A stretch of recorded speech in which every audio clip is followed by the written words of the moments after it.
You want burgers, hot dogs, some chicken, and ribs. Yeah! Yeah! Yeah!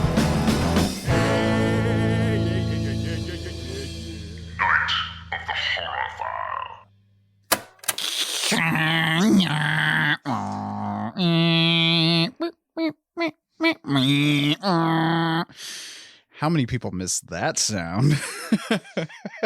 I definitely don't miss it coming out of your mouth. That's. You're like, that was not. Can you not? That was not good. That was not good. Oh man, do you remember the early dial-up internet days? Yeah. Of AOL? Remember when you'd have to get discs every like couple weeks to refurbish your hours? You know. Every couple weeks? Yeah, I'm running out of hours. So you'd like, what was great is they always came in the mail. So you always had AOL discs laying around. I didn't know they had hours.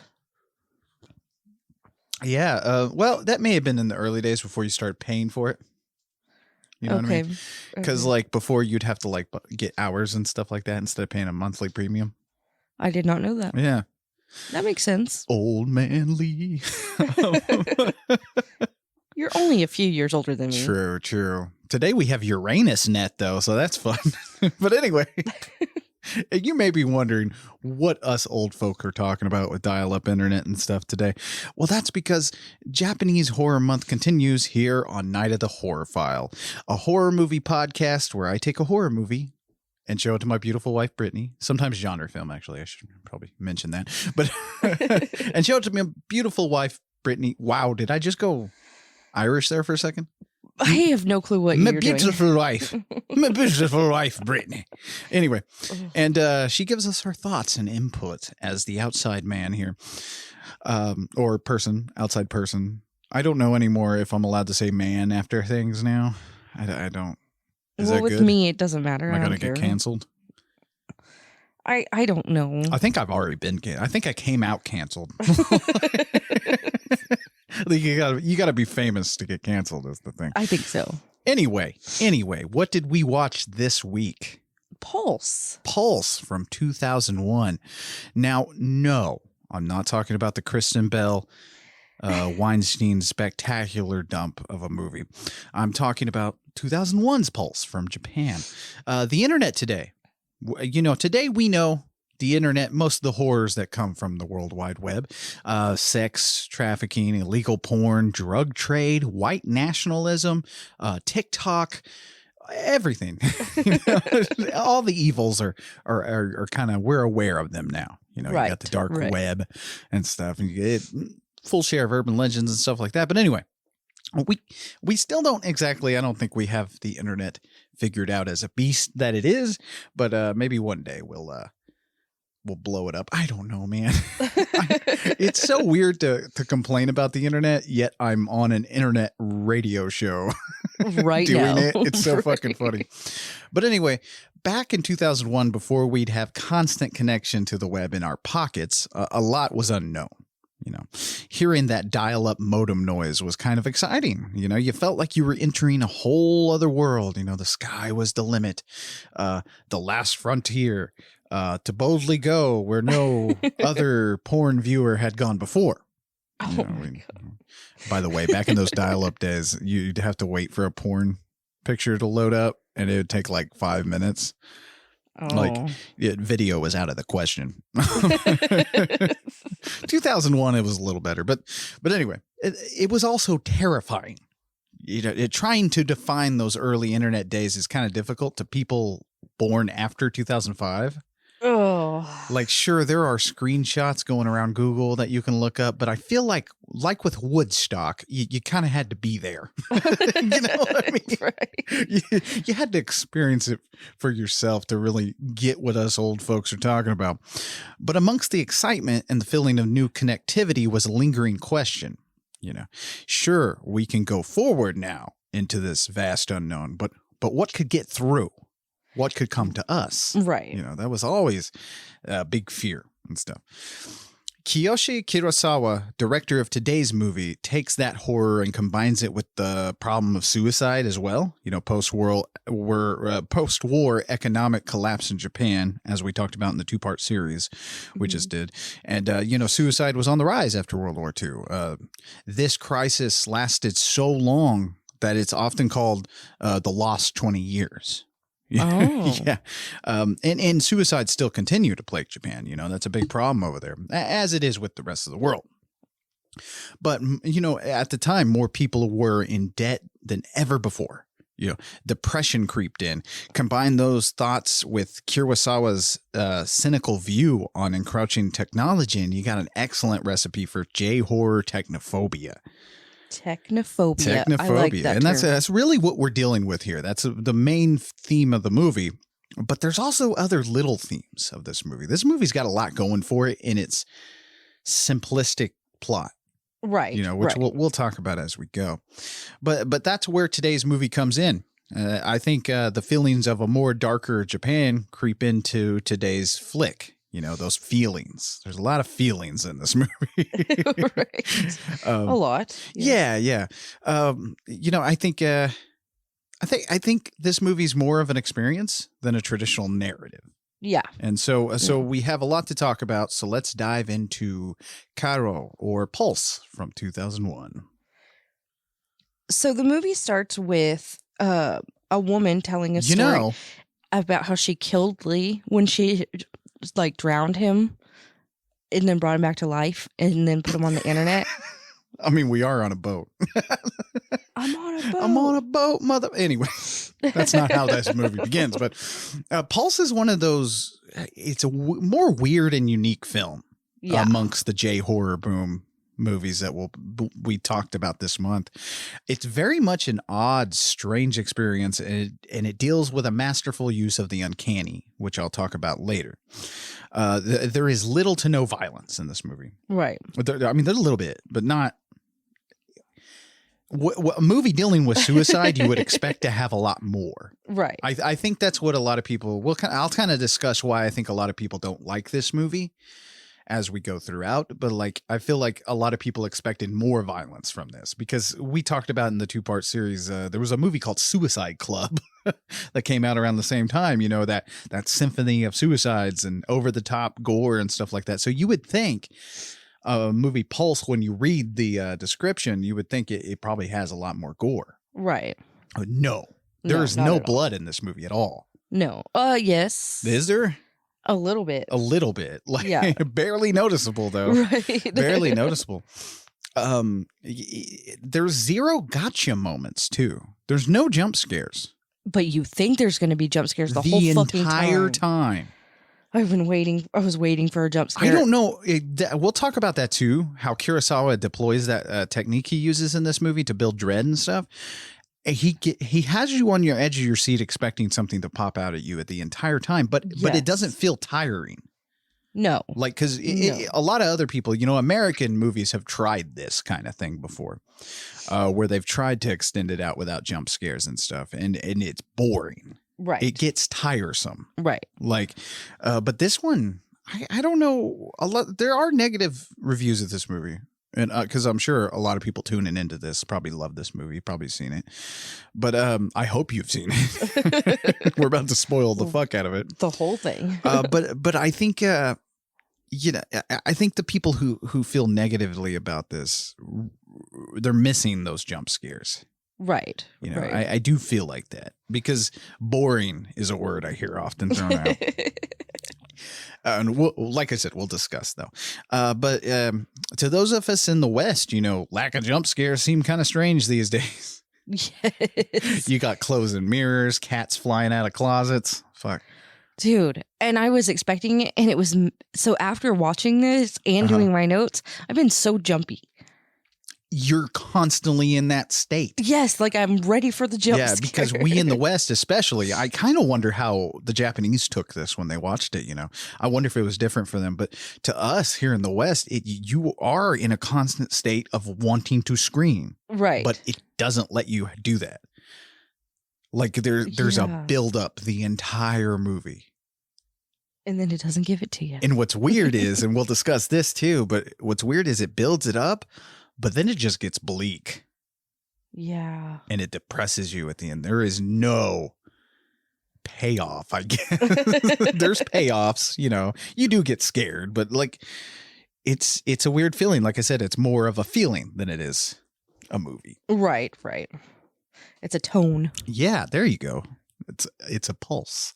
You get it? Yeah. Look what you did there. Well, I mean, this movie very much moves like a pulse, like a beep, beep, beep, beep. Yeah. If you think about it that way. Anyway. So anyway, the movie starts and we're in the ocean. There's a boat. And then this woman is narrating and telling a story about how all of this started. Then we hear a phone ring and we get a glitch of a picture of a computer screen, which I'll go into later, because at the beginning of the movie, we don't know what the fuck this is. Yeah, there's a lot of scenes. And that's another thing I'd like to touch on is like a lot of people were confused about what was going on in this movie, but I wasn't. Like, I was never once confused of what was going on. I don't know if they watched the same movie. Were they paying attention? Maybe not, because that's another thing American audiences kind of tend to do. If we're not kind of led around by our hands, we kind of just lose interest. Right. So we don't pay attention. I am definitely guilty of that. That's fine. You know, you're the majority. Right. It's perfectly fine. You know, it's perfectly expected. But I think people do, lose attention. But I love how this movie starts up with that dialed up tone, you know. Right. At the very beginning. And then eventually that sound it transforms into waves in the ocean, which we'll talk, because she's on the boat. Right. So, I didn't even think of it like that. Yeah. Well, there's a lot of use of sound design in this movie, and I'll speak of that as we go. But as the movie begins, we're on a ship, and we learn what the ship is later on. But the captain here, though, I need to point out is Koji Yokosuwa. He's actually an acclaimed actor in Japan. Now, okay, if you guys have seen any other Kiyoshi Kurosawa's movies, he pops up in a few others as Koji is one of Kurosawa's favorite actors. But I do have to drop this up front.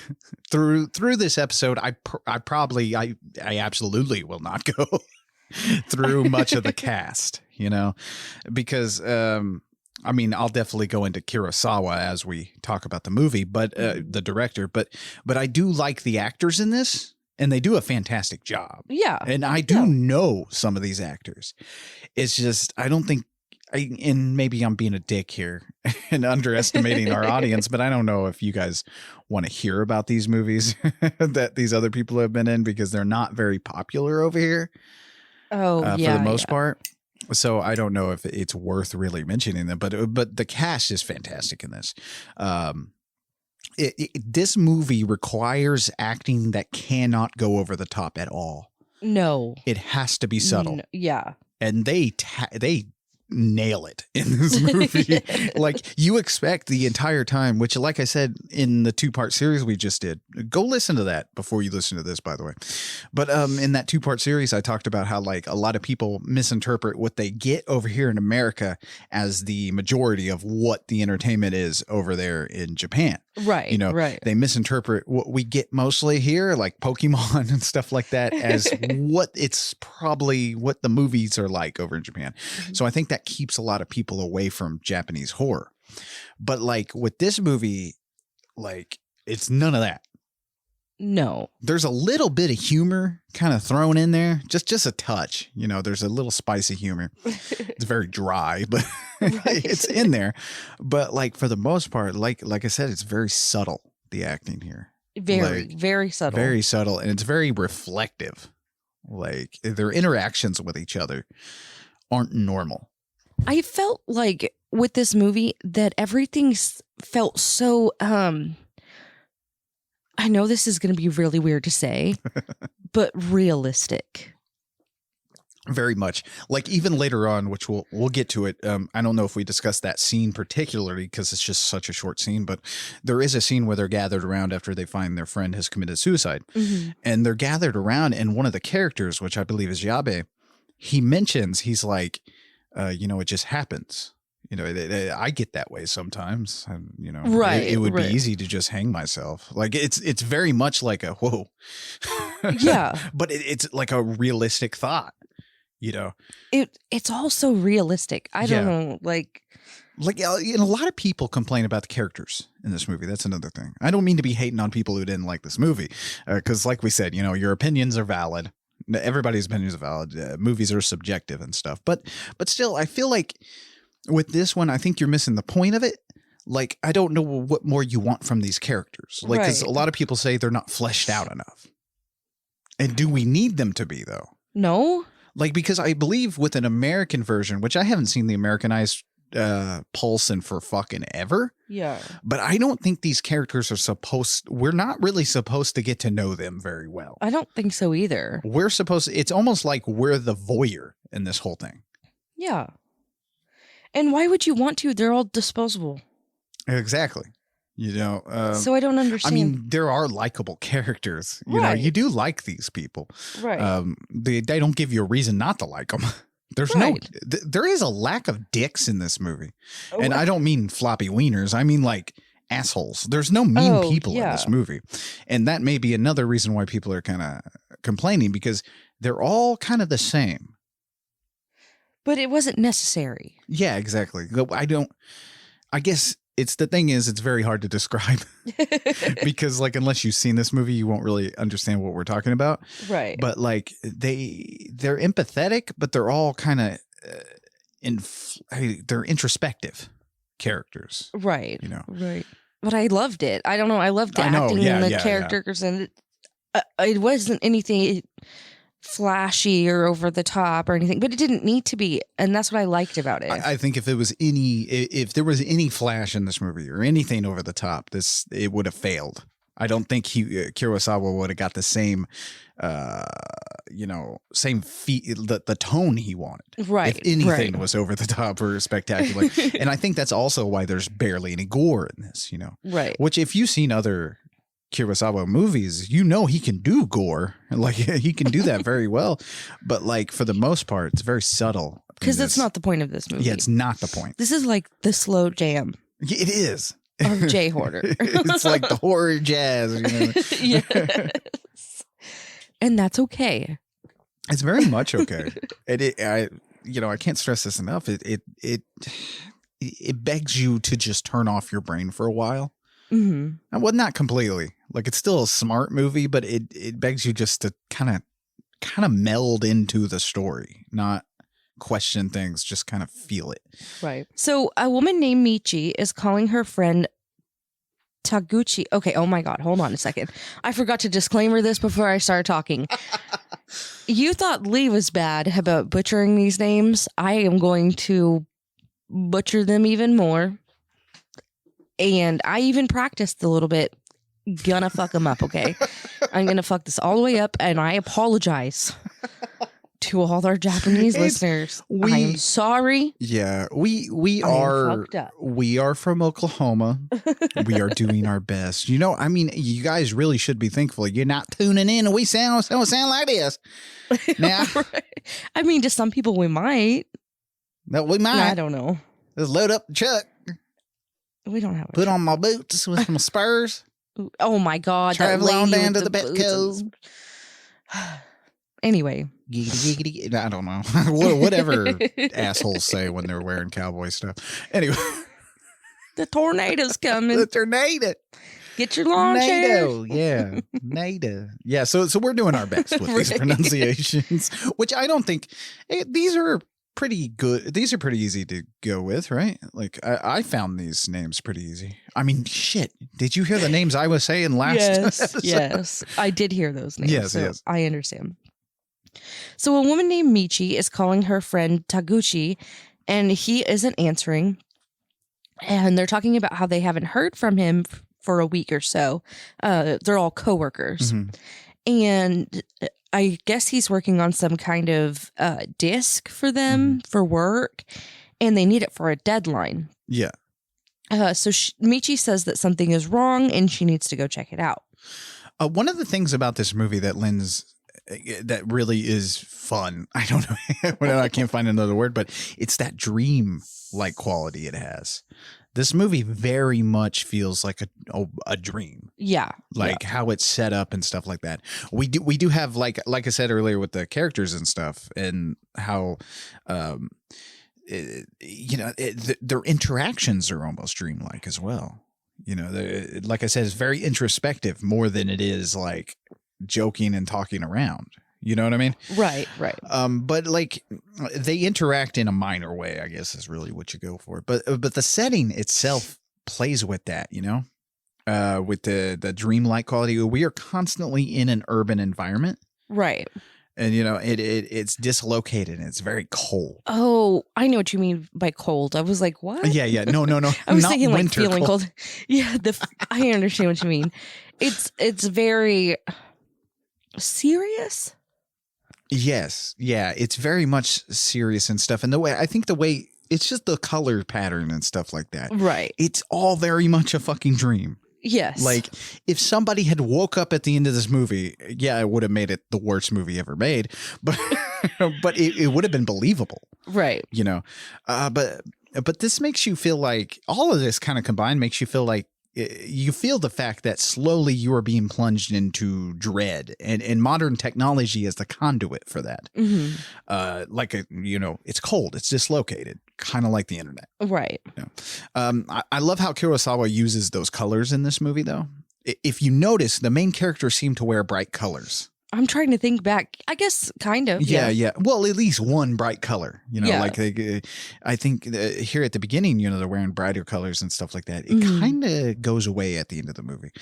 Those colors bleed away from them. Yeah. And it's kind of like at the very beginning, you know, they're trying to ward off their gloomy existence, just a little bit. Yes. But slowly, like I said, that gets bled out over time. Another thing I'd like to point out is they work in this nursery here. Yes, like a plant nursery. Yeah. The plants themselves start going away. Like when we start the movie, we are surrounded by plants. Oh, yeah. Slowly over time, you know, that nice lush green color that we get at the very beginning of the movie, that goes away. They start getting covered over. Plants start disappearing as we see more and more of the nursery. Mm-hmm. That makes sense. Yeah, until the end where there's no plants. Right. There's no color at the very end of this movie. And I feel like there was more sunshine in the beginning than there was in the end. Yes, like the color goes away to it. It's almost at the very end of this movie, it could be a black and white movie almost. It's almost monochrome. Right. I like it though. It makes sense. It all flows so good together. Yeah, exactly. Without being out of place. And by the way, I have to highlight this bus ride she takes. You know what I mean? Like it is the most desolate bus ride I've ever seen. Right. Like, and I think that really, there's a lot of foreshadowing in that. I feel like it really foreshadows what's to come at the very end of this film. Right. And also there's a really neat camera technique they use that a lot of older movies back in like the 40s and stuff use, which it shouldn't have worked out right because this is a color film. Right. But where like the background outside the bus she's riding, it's all a projector. Oh, okay. You know, and you can kind of tell if you really watch, but for some reason, we're already kind of deep into this and we're already feeling that dream quality to this movie. Right. I think it just adds to that layer, you know. That makes a lot of sense because in this scene, you're just seeing her in an empty bus, but the bus isn't moving. The background is moving. Yeah. Yeah, that's it. If that makes sense. And that's kind of how my dreams go. Like everything else around me is moving. I'm not moving. Right.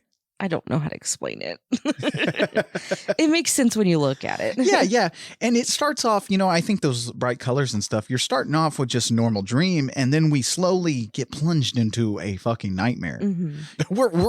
We got a lot of good discussion going on in this episode, I feel like. So I'm sorry if this isn't the funniest episode, but like, I feel like talking about this movie, you start noticing this one especially. And I noticed you noticed a lot of the themes and stuff in this movie more than you do some of the other movies we watch. Because I really had to fucking pay attention, okay? Well, I think the subtitles help with that because it makes you focus on what's going on. Yeah. And I like subtitles on regular movies too, but I can also zone out a little bit because I can hear it. And I like subtitles whenever I'm paying attention, but I also like to just listen to it sometimes. And this was your first subtitled movie, like in another language. How did you take that? Well, at first, okay, I was like, okay, I'm going to listen to it with sound and watch the subtitles. And then I was like 20 minutes in and I was like, okay, I'm going to turn the sound down and watch it with just the subtitles. And then I'm like, no, because then I can't hear the inflection in their voices. Yeah, which I have said that, like, that's why I prefer subtitles over dubbed. And like I said, I know our listeners, some people who are visually impaired can't really do subtitles very easily. So dubbed versions are better for them. And I understand that. But for me, I like the subtitled versions because you get that inflection across. Right. And that's what I needed. I needed that inflection because if not, if you just watch this movie, even like for 10 minutes with no sound, it is boring as sin. Yes. Like, I don't know how to explain it. Like, it's just very straight. To look at, it's a very boring movie. Yeah. Unless something scary is happening. Right. I'll admit, it just to look at, but I think, I don't know, combined with the dialogue and stuff like that and the story, it doesn't matter that it's boring. Right. It's supposed to be boring. Right. But you don't get that suspense. Right. And you need that suspense for it to all make sense and everything. You need the full experience. Yes. So anyway, Michi goes to check on Taguchi at his apartment. He doesn't answer the door, so she finds the spare key and lets herself in. She's looking for this disc that he was working on.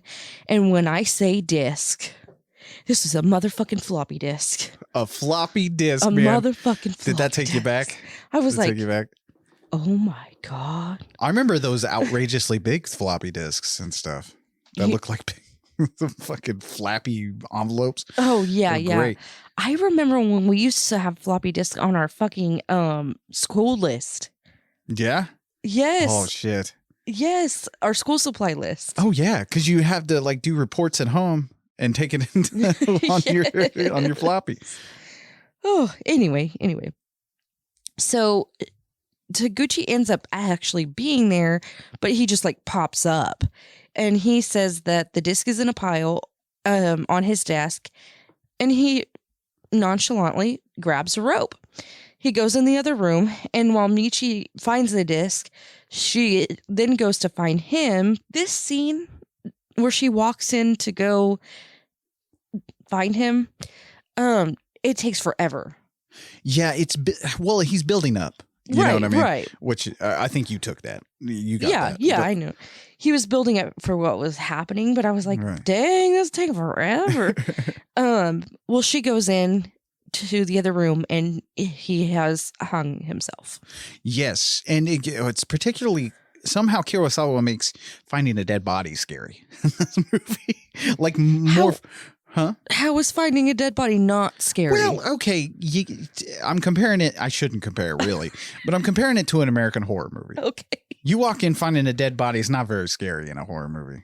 The act of the killing itself is usually scary, but not the finding of the corpse. Right. Like that's usually nonchalant. That's the time for people to figure out why people are dying. You know what I mean? Right. And by the way, there's none of that in this movie. I mean, they are figuring it out, but there's no like police. There's no police. There's no authority figures in this fucking movie. There's a boss, but I mean, he's literally called Boss. His name is Boss. But there's only like 8 characters in this movie. Yeah, which kind of adds to the isolation feel of this whole thing. Yeah. But no, like just discovering him and the way he's hanging there, it's really chilling. It is very chilling. Whew, yeah. You're right. Yeah. You're right. and we discussed Japan's attitude towards suicide in part 2 of our 2-part series. And we kind of touched a little bit on the way suicide was a reaction to that collapse, we talked about. Right. But if you have that in mind, you'll notice that every time someone takes their life in this movie, it's a twisted version of what every Japanese citizen was dealing with through the 90s and 2000s.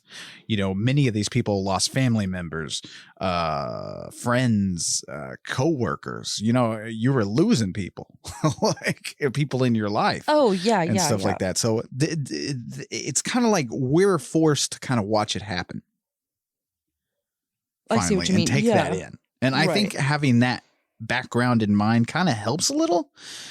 Not that you need to, going into this movie, because it's really not all about suicide, this movie. Right. It's not completely about the suicide, but it does play a big role Yes. in this. It's not the main character. Mm-hmm. and here in Pulse, we experience it in a voyeuristic way. We're always the onlooker here. Yes. You never quite travel with somebody who kills themselves here or who dies. You don't quite travel with them as they do it. Like, you don't have any inner monologues or anything to latch onto. Right. You're right. You're watching it happen from their point of view, and not even from a character's point of view. You're watching it happen from a third. From like a third friend person. of a friend's kind of point of view. Yeah. That's exactly what it'd be. Like a friend of a friend's point of view. And you'll I had to notice think about that for a second. and you'll notice in a lot of J horror, it plays with that, the terrified spectator, basically like if you think about The Ring, Mhm. which I know you've seen the Americanized Ring. It's the same kind of way. In Ringu, they do the same thing where like you freeze, you don't know what to do. You're terrified. You're just watching it happen. Oh yeah. As she comes out of that television set. There's no timelines in this movie, by the way. There's no. There's no. There's no. There's not. I'll talk about it, but there isn't a lot of connecting scenes or anything like that. Right. And so, like I said, dream. Right. You're skipping around a lot. So, like, I can't give you a timeline. It's just the next fucking scene, okay? Yeah, because even you noticed, like, you were like, wait, in this scene when she's riding in the cop car, because she rides with the police after this. When she's riding with them and stuff, it looks night, but then it's day when they go to pick her up at the station. Right. It was a little confusing. Yeah, but yeah. That's okay. So sometime later, Michi is at work with her coworker. Say it. Yabe? Yeah, I said Yabe. It might be Yab or, what I think it's Yabe. I think it's Yabe too. Yeah. Yabe wants her to check out what was on Taguchi's disc. It's an image of Tajuki standing next to his desk with two monitors on it. Mm-hmm. One monitor, you can see a reflection of the exact same image that we're already looking at. And the other one is a face. And it's kind of hard to see, so they have to zoom in. But it's like a face of a woman. And then they decide that something just isn't right. Yeah, and even here, he could have used a jump scare right here. Yeah. Like this could have been a jump scare, but he chooses not to do it. Right. Like, and I think that's a lot of restraint. And maybe that's the Japanese sensibility, though, because as you'll notice when we watch more Japanese movies throughout our show, you'll notice the jump scares aren't really necessarily like their main point of view. That's not really what they're concerned about. They're not concerned about cheap scares. And I think that's what this does, because it zooms in. It's not slow, but it's kind of like clicking into it. Yeah. Like old school zooming on a computer. A lot of old school technology in this movie. But and it kind of zooms in that way, and then you see the face, and then it quickly cuts to the next scene. Right. So Michi is at home and she's watching the news, and something weird happening on her TV, and she's just kind of freaking out here.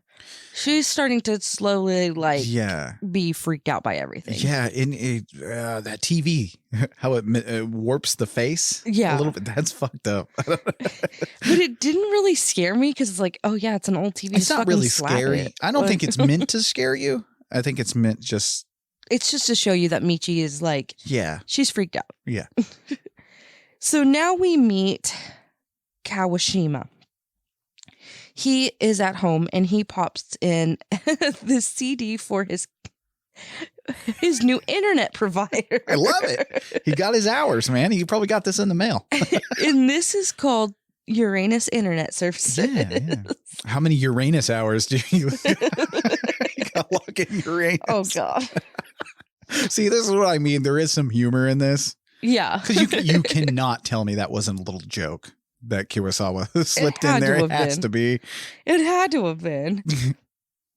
So he finally gets to the dial-up screen, and he's immediately taken to a page where there's like this webcam streaming, switching to different people doing like weird shit. And this is very evocative of like how that early internet was, you know, like you see Kawashima flipping through like a guide on how to log in and stuff. You get to see him sitting here putting in his name and his like number and all that shit just to get on the internet. And it really was like that. Like you had to go through some hoops to get logged in. He was like, then I have to click next. Yeah. Next. Yeah. So like you'd get on there, and once you were on the internet, like there wasn't a Google or anything like that. I think the closest thing to Google around 2001 was GeoCities, which was a lot of bullshit, you guys. but you could barely find stuff. So sometimes you would stumble across web pages that were weird. Like, because anybody who knew HTML back then, and there was a lot of nerds that really figured it out, and anybody who knew that could create a website. Right. So you would stumble across websites that were fucking weird and out there. Like the one I specifically remember was a website with a picture of a dead pig, and that was it. There was no links to click. There was nothing else to click. You just had a picture of a dead pig, and you're sitting there wondering, what the fuck is this about? Like, why is this here? Who felt compelled to do this? It probably definitely was someone like me just fucking with people early on the internet. But it's very scary. So like, and that's what happens here, because he logs in and it says, do you want to meet a ghost? Oh, okay. Yeah, and so like right there, it's like, what the fuck is this about? He's like, yeah, okay, whatever. Yeah. So this kind of thing really was a fear, you know? Right. What could you stumble across? Right. On the screen, it pops up and it says, do you want to meet a ghost? Well, Kiwashima flips out and turns his computer off. He's like, nope, I'm done. Enough of that shit. I am done with this. This is weird. And I probably would have done the same thing. Right. And you gotta love fucking by the way, on Kawashima's desk at some point you see a copy of Quake. And that took me back, man. Quake is an old school first person shooter game. Oh, okay. And I was so excited. But like, you gotta admire Kurosawa's attention to detail in this fucking movie. Because while a lot of people are like, these people aren't fleshed out, these people, you know, this and that, I really think he does give them some personality, because Kawashima here, he has like American shirts. Yes. He drinks Coca-Cola all the time. Yes. You know, he's obviously... He smokes cigarettes. Yeah. He's got flippy hair instead of like short hair. So, like, I think they do have personality. Well, it's just not necessarily... It's not necessary to really go into it with this movie. But one thing about, you know, this webcam shit he's dealing with, if you watch one of the people, he's like this bearded dude or something at a desk. And he raises up and kind of looks at the camera, kind of looks like he's sleeping. That's Kurosawa. that's the director. Oh, okay. That's cool. But one thing that kind of, it's clear from the start, is Pulse isn't going to lead you through its story. Right. You're going to have to do a little bit of the footwork. Oh, yeah. Oh, you know? Yeah. There are actually two narratives working here, which I think also confuses a lot of people. Japanese horror kind of likes to do this, to where they have vignettes going on. Okay. And they kind of do that here, but it's not like The Grudge, like Ju-on the Grudge or anything like that, where it's not separate, disconnected stories, but like with one main arching thing. Here, it's all blended together. So I think that kind of confuses some people. And I think that's why people get lost, because they're like, who the fuck is this now?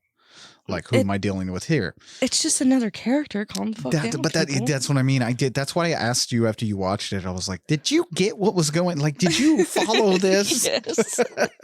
It's not a difficult movie to follow, and I don't understand what some people's issue is. I also don't think they were paying attention. Yeah, no. But anyway, like I said, there's two stories going on, and they both fall together at the end. But there is no transitioning shots, like we said. Right. You know, there are no transitioning shots. You don't see somebody get in a car and go to one scene to another. You don't see anyone change clothes. They just have different clothes on half the time. Right. You don't see any of this stuff happen. And Kurosawa uses a lot of hard cuts in this movie. A lot of hard A cuts. lot. And, you know, there's no fading to something else. I think the only time he doesn't really use a hard cut is later on when Yabe meets our woman ghost in that fucking corridor. As he screams, it kind of fades into the other scene, and that's not a very hard cut.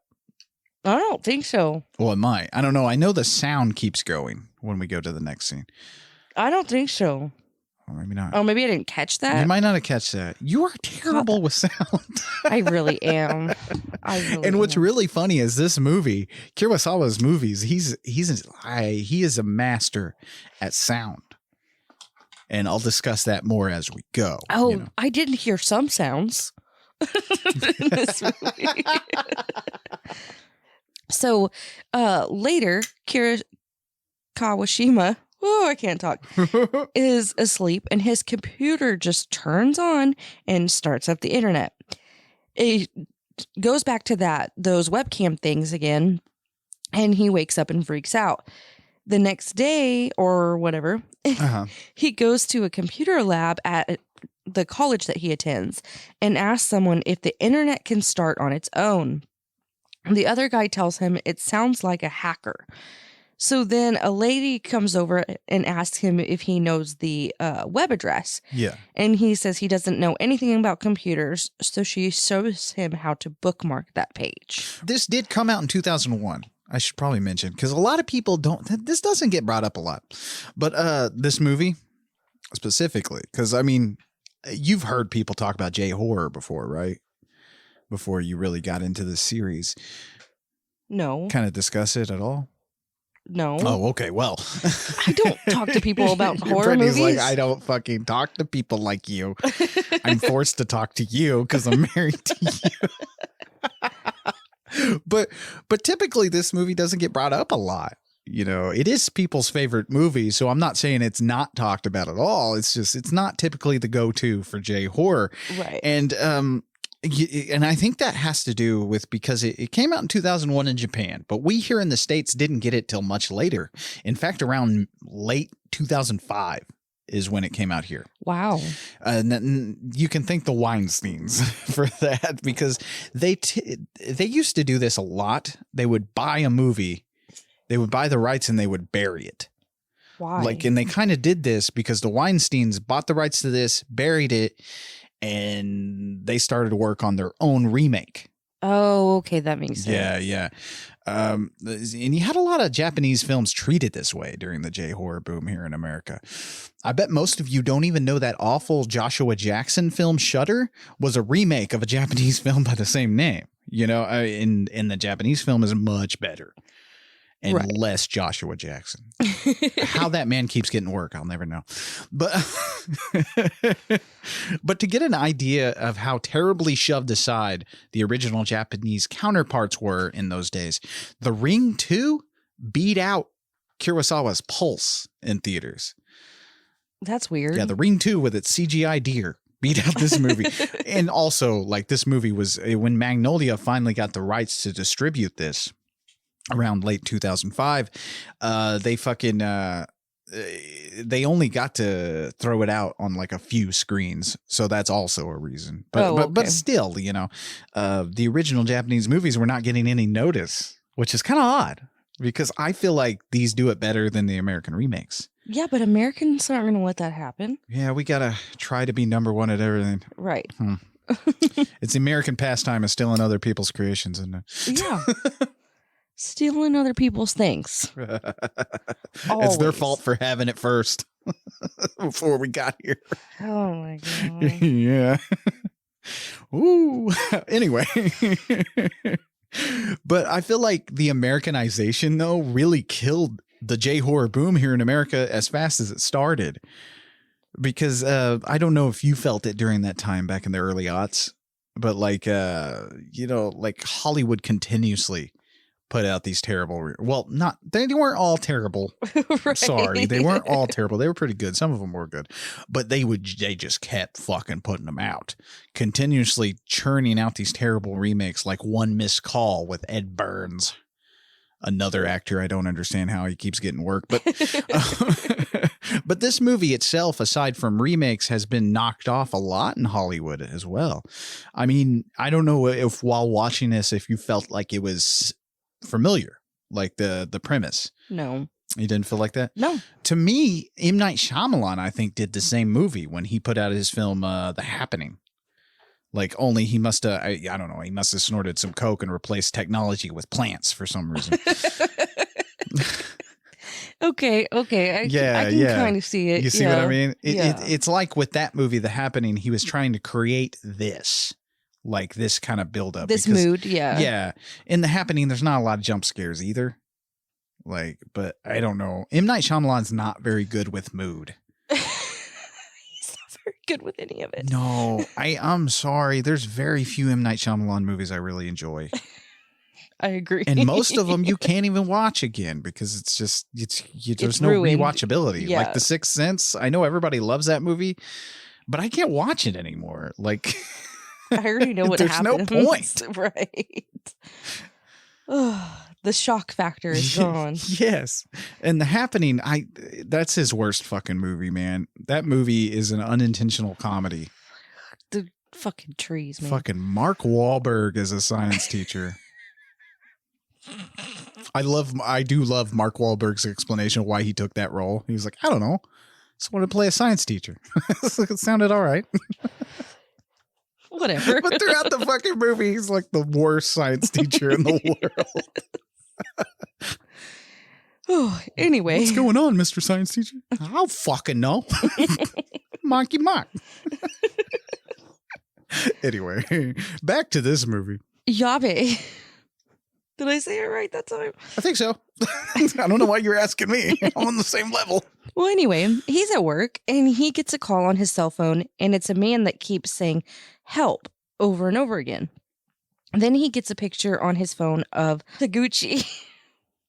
I can't do this. It's okay. It's okay. And the way the sound of this voice always freaks me out. Like that's going to like Yes. it's like he's got a modulation on that thing that's creepy and otherworldly. Oh yeah, very creepy. Yabe goes to Taguchi's apartment and he is digging around in his stuff and he finds a paper that says the Forbidden Room. He then goes over and turns on the light in the room that Taguchi killed himself in, and he there's like a shadow, an imprint, blood. I don't know what the fuck it is on the wall. It's like a stain. A stain? There you go. That's the best way. I don't know. I've never had this explained to me. I just kind of accepted it. That like when people die in this, we see later on when they die, they kind of like fade away into ash or something. And I've never really had it explained to me, but I feel like maybe what he's going for here, Kurosawa, maybe what he's going for is when someone dies in this matter, it kind of leaves a stain behind. Yeah. Like whether that be metaphorically or. That's what I was thinking. It was like the spirit. Yeah. Anyway, so you see that before he turns off the light. He turns off the light and goes to walk out of the room. But then he hears something, so he turns the light back on and he sees Taguchi is standing there. And as Yabe is walking closer, Taguchi disappears and it's just that stain again. Right. These kind of things really creep me out. I don't know what it is. Like, that was this spooky. Creeps you out. Yeah. And you'll notice that Kurosawa uses, like I said, he uses the sound in this movie in a way to really drop your stomach. Yeah. Like when you see something scary in this movie, there's none of this stuff that we're used to. This strings or screeches. You know how like you watch an American horror movie, it's like, and then the scary things happen. Right. There's none of this. There are no tells before something gets spooky. Like the music doesn't change much. The most you get is this oddly simplistic chorus that sounds like wailing spirits. It's weird. Yeah. And off-putting, and it doesn't feel like it belongs, but it does. Yeah, but it doesn't. It's like it's like it sounds hilarious when I'm describing it, but for some reason it's spooky.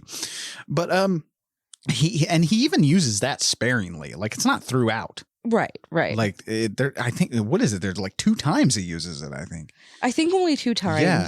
And then a couple times she drops the audio completely. Yeah. And that's pretty spooky. Yeah, and that's definitely not generic. There's nothing generic about this movie. Maybe to Japanese audiences, but those of us here in the West are used to those pop scares and stuff, and we're used to that music picking up before something spooky happens to let you know. Right. And I think that period when the music starts building and stuff in our normal horror, well, not normal, but our American horror movies, when that music starts building, is that point where you're getting prepared to get scared. But here it's throughout the entire movie. Right. But anyway, like you said, in some parts of the movie, he has the entire soundtrack drop out right from underneath you. Like, he does a good job. At first you're kind of like, well, maybe it's just a low budget movie and stuff like that, because you're hearing a lot of room noises. Like, you're hearing footsteps, you're hearing fabric move on people's clothing and stuff like that. You're hearing the AC noises. Right. That's old school movies used to have that a lot in their sounds, when you'd hear wood creaking and stuff like that, just because they didn't have the technology to clean up their sound. But Kurosawa does here in 2001. He does have that technology. So I feel like that's on purpose. Speaking of sound, I know our cats have the zoomies, so I apologize if you're hearing weird ass noises in the background. That's not the ghost, I promise. But so you'll have all those sounds and stuff, and then all of a sudden the audio just fucking drops out from underneath you. And that's what I mean. Like, it drops your stomach there, and it makes you feel terror. Right. You're not seeing ghosts all the time. Right. In this movie. Right. But when you do see something, it's almost like, there are like full on apparitions and stuff like that. Yes. There are full on spirits and stuff that are coming at people and stuff like that in this movie. But at other times, there's also things in the background moving. But it's almost like, did I see that? Yes. Like, was that something I saw? I did point that out to you. Yeah. Like, did something move behind her? And that's another thing. It's so lightly applied to a scene that it feels like you're losing your mind. Right. Here. And I kind of like that. Yeah.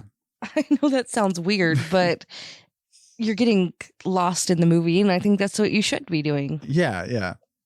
And these people that don't see this didn't pay enough attention. Yeah, because this is mostly an atmosphere heavy movie. Oh, yes, very much so. It relies on it so much.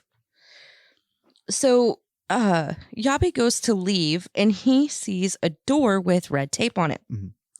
He takes the tape off and goes inside, and everything seems pretty normal until a light turns on, and we see Yabe's back and a painting on the wall in front of him, and it looks like blood smeared, but I think it's just the painting. Yeah. And there's a couch, too, in front of him. Well, he turns around, and there's a woman standing there, and she starts to walk towards him, and it looks like she's running in slow motion. And I really like this because he's not in slow motion, but she is. Yeah. It's gorgeously terrifying. Yes. And then it looks almost like she trips, but doesn't fall. Her body just moves almost like she tripped, but I think she's trying to scare him. Yeah, I'll talk about it in a minute. Okay. You go ahead. You go ahead. So Yabe jumps over the couch, and then you think the woman is gone until she peers over the top of the couch all creepy, and Yabe screams. Yeah. Now, okay, so what makes this scene scary? It doesn't sound quite scary when we talk about it, but like if you're watching it is a very scary scene. Yes. It's because Kurosawa is using the uncanny valley. Now, first, this scene happens on the tail end of that scene in Taguchi's apartment. So you're already kind of on the edge. Right. This movie has already successfully got you on the edge where you're expecting something to fly out at you at any point. Mm-hmm. Next, though, also the use of red tape, I really got to touch on. That's really creative because it almost applied to these dingy backgrounds and weird urban settings and stuff, that stark red color like really implies a sense of doom. And you start noticing that throughout the movie, like the red really kind of gives you a sense of something bad's going to happen. Right. So that's another buildup. It's constantly building on itself. But But next, though, again, there is no jump scare here. There's a feeling like one might happen, but it never does. Right. It's all about the staging. It almost feels like Toshio Yabe here stepped into a monochrome world of hell as soon as he enters this corridor. Yeah. Yeah, because again, it feels like this movie could have gone to black and white. It feels like it's black and white at this point, but it's still in color. The woman we see isn't your normal movie ghost. It's a ghost.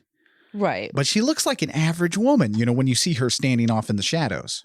She looks like an average woman. She's dressed normally and she's standing there kind of averagely, like a normal woman. So at first you're not so scared. Mm-hmm. When you see this, you're kind of like, what the fuck is this? Right. What is happening? Yeah. Until she moves. and that's when the uncanny valley sets in. Now I should explain uncanny valley in simple terms. It's a big thing. It's a big psychological thing, but it's when something looks enough like a human, but doesn't feel that way to you. It creates a revulsion. Okay. A good example is back in 1988 when Pixar screened a computer animated short film called Tin Toy, which I'm sure a lot of you had seen this by this point because they like to put it on a lot of their, DVD extras and stuff like that. Tin Toy was one of the first Pixar created little cartoons, but it had a pseudo-realistic baby named Billy in it, who terrorized the toys and stuff like that. And you got to think about computer animation back in 1988. So keep that in mind. But the test audience hated this thing because it looked human, but the way it moved wasn't normal. It was kind of herky-jerky and stuff like that. Yeah. That was... It's the best way I can describe Oklahoma coming out. But it was. It really was. But, I mentioned this because this way you can look up. It's something tangible you can look up and kind of get an idea of what I'm talking about here with the Uncanny Valley. I mean, it also applies to robotics. Like that's actually where this theory came from. A robotic engineer in Tokyo came up with this. And it's because you see these super realistic AI computers that are dressed up like people. Mm-hmm. That's an uncanny valley because you're watching them.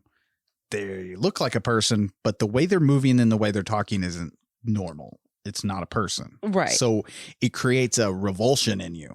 Like where you're not liking this, like your brain does not like this at all. This is not what it's supposed to be. It feels like to me it's almost tapping into your animalistic instincts, Yes. But anyway, Billy in that movie scared the shit out of audience and they fucking hated it. And so that's what forced Pixar in the early years, to avoid making uncannily realistic human characters. A lot of their early films and stuff, there's no humans in it. That's why you have talking toys. That's why you have robots and talking cars, in those early films, because they were like, fuck, that freaked everybody out. Let's wait until we have better technology to create cartoon humans. Right. And also, whenever they made a human going on, it was definitely a cartoon. It wasn't a realistic looking person. They weren't trying to achieve realism after that. But anyway, sorry, I went into cartoons. But so our woman here, it acts the same way. It affects our revulsion sensors as soon as she begins to move. Yes. She seems like she's walking through water. It looks like to me. Yeah, that's why I said slow motion. Slow mo, yeah. But the way now, supposedly the way they achieved this, supposedly Kurosawa worked with a ballet dancer.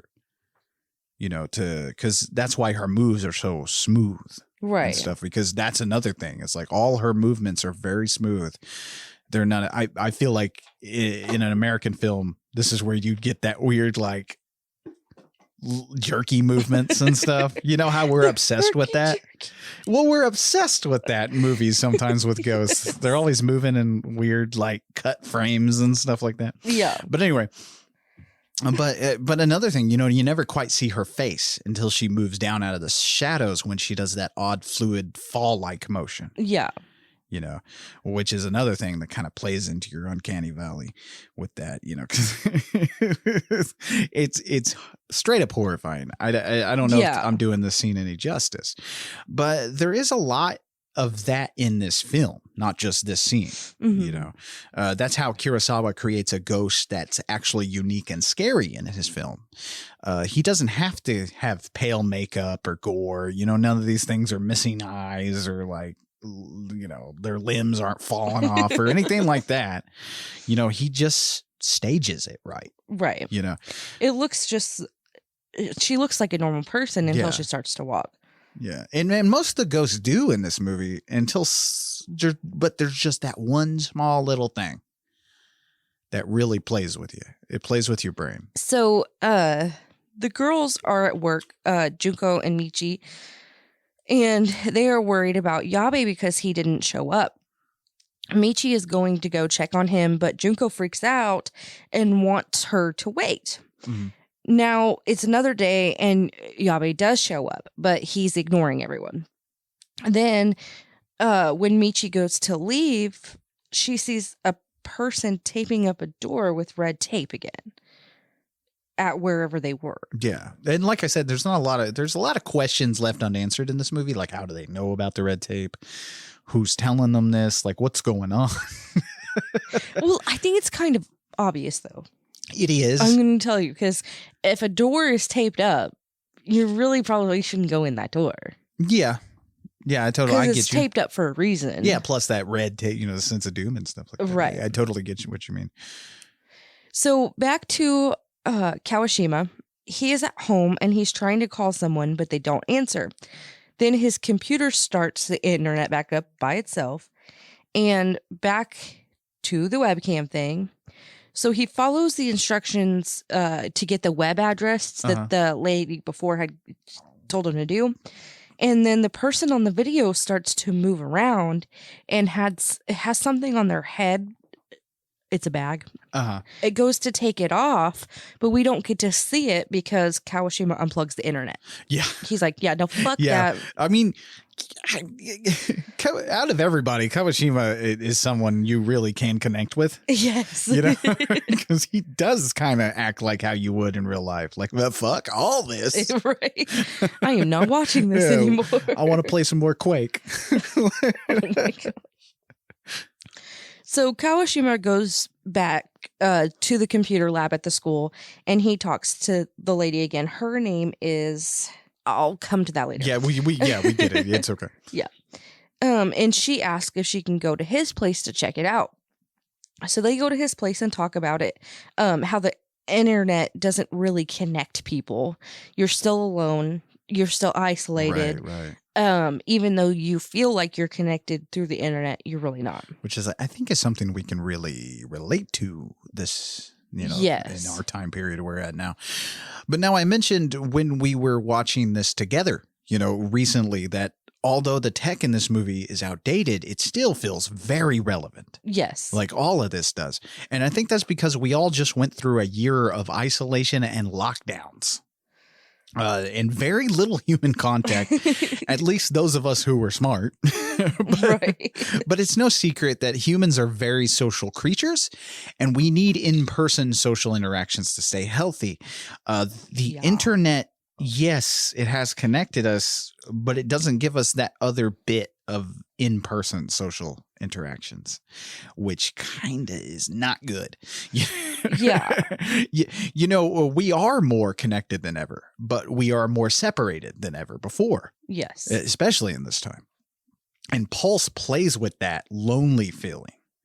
And they talk about it a lot. Yes, they talk about it a lot. And the feeling from here on out throughout this entire movie is a feeling of loneliness. Yes. Like of depression and stuff like that. Japan in this film is a country that is overcrowded and packed, yet more lonely than it has ever been. Mm-hmm. There's scenes where you're expecting to be more people, like that early scene in the police station where they go to pick up Michi. You expect it to be more crowded than it is, right? But it's not. It's very sparse. And whenever they go to Taguchi's apartment, I always expect to see people because this is like a 3 or 4 level fucking apartment complex, and you don't see anybody. Yeah, you don't see anybody wandering around. You don't see anybody walking their dogs, really. Mm-mm. So slowly, it just felt isolated, and I would say like. That isolation depression feeling, this is probably perfectly put to film here. Right. It puts that feeling directly in this film. And I think, some of the valid complaints I heard about this movie, not saying opinions are valid, but like some of the complaints that really made sense to me were people were like, I didn't get scared but I felt depressed, and I don't like this movie because of it. Right, You know, right. I understand that. Yeah, that makes a lot of sense. Yeah. So back at the greenhouse, Michi asks her boss for advice, and he says that it might be a waste of time to go talk to Yabe. He says that words exchanged between friends could hurt really bad. Well, Michi goes to talk to Yabe anyway and says her and Junkie. Do not, please cut that out. Why did my brain go to that? There's just somebody named Junkie in this movie. This is not a Takashi Miike film. Anyway, so she goes to talk to Yabe and says that her and Junko are freaked out. And he says that he saw a horrible face and the forbidden room. And she asks if that is the door with the red tape. And he yells at her not to go in there. She begs him to tell her what happened. And all he says is he's cold. So she goes to get him a blanket. And he locks himself in the office instead. And another day, the next day, I don't fucking know, the same day, someday. Hard cuts in this movie. Yeah. Michi is walking outside of this factory, and this woman just jumps off this water tower and fucking kills herself. It's fucking shocking. Yes, it is. You don't see it coming, really. Yeah. And this scene actually has really struck people when they see this movie. And, you know, as like, whoa, how did they fucking do this? Right. Because it's a one take suicide is what it looks like. Yeah. Like it looks like it's one take where just this lady just leaps to her death. And again, by the way, we're the spectator. You know, we're seeing it like the way he shoots it in that wide angle and stuff like that. Mm-hmm. We're behind Michi. And we're walking with her, not being her. Yeah. And it's a simple scene, though. What Kurosawa did was have a stunt woman bungee off this roof, and then a dummy follows her off as well. And with editing and digitally erasing the bungee cords and stuff, you get a really impressive effect of a one take. Right. Yeah, which, like I said, it's very good. I think a lot needs to be said about the cinematography in this movie. I know a lot of people like to complain about Japanese horror movies about how they're badly lit. Like, this is my first one, but I don't see it in this one. I'm not quite understanding, because I think that gloom and stuff in some of these movies, it needs to be like that. Like, I don't want this well lit. Like, and here's another thing, like I mentioned it on our 2-part, but if you're just listening to this to talk about Pulse, a good idea, like the thing is about Blu-ray and these 4K HD things, it kind of ruins the lighting in some of these older movies. Like with Pulse, the lighting is very important to how this story plays out and how the feeling and the mood is. Mm-hmm. And in that new Arrow Blu-ray, which is perfectly fine, it's a great Blu-ray. They did a great they did a great they did a great job on it. Holy shit, I got tongue-tied. But like it kind of ruins the lighting. Like in that scene with the woman walking at him, and stuff like that, you see her entire face the entire time. But I would say it lends itself to watch it on the standard definition DVD, because it's a lot darker. You almost never say that. Yeah, I don't. And it's a lot darker, but there is a trick to do this, is like if you're watching the Blu-ray or something like that, or on streaming, it's that they usually use the highest quality on streaming. So you're watching the Blu-ray if you're watching the streaming version of this. Yeah. Turn down your brightness a little on your TV. I know that sounds ridiculous, but it makes it better. Right. Like it makes for a better mood. But anyway. So Kawashima is at the library at the school, and the woman, her name is Haru. And that's the woman that's been helping him. She's there. So he picks up the book that she was looking at, and it's called Phantoms. She then says that she wants to talk to him and takes him to the computer lab. And she's showing him this video of these dots. Mm-hmm. I called them orbs because they look more like orbs than dots. Yeah. And they say they look like ghosts. And she says that this video of these weird orbs or dots and his website have something in common. And Kawashima goes to leave, and Haru gives him her phone number. Yeah. Okay, so this is the only part of this whole movie that I didn't really understand, and I must have fucking missed something. What do you mean? Like, and I meant to go back and watch that Is before. It the program they're looking at? Yeah, whatever these dots are and whatever. I know that I had a conversation about it before.